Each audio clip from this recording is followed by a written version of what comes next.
નકલી ડેપ્યુટી મામલતદાર બની 9.59 લાખની ઠગાઈ કરનારી અંબાજની યુવતી ઝડપાઈ। સરકારી કચેરીમાં નોકરી અપાવવાની 4 યુવકોને લાલચ આપી 9.59 લાખ પડાવ્યા। ધોરણ 12 પાસ ભેજા બાદ યુવતી દ્વારા નોકરીના બહાને 4 યુવકો પાસેથી રૂપિયા 9.59 લાખની ઠગાઈ કરવાનો ચોંકાવનારો બનાવ સામે આવ્યો છે।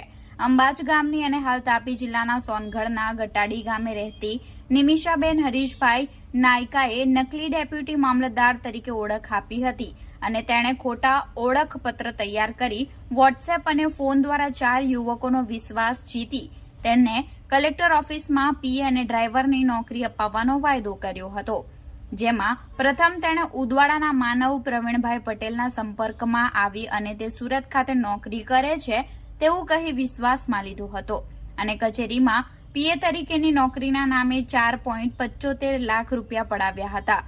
બાદમાં કપરાડાના વાજવડના ગુમકેશ બિપિનભાઈ પટેલ પાસેથી પણ સરકારી કચેરીમાં ડ્રાઈવરની નોકરી માટે 39,000, બિલીમોરાના રાહુલ પંચોલી પાસેથી 4.13 લાખ અને પારડીના મિલન સુખદેવભાઈ પટેલ પાસેથી 31,800 રૂપિયા મેળવી લીધા હતા। આ રીતે કુલ રૂપિયા 9,59,750 પડાવી લીધા હતા।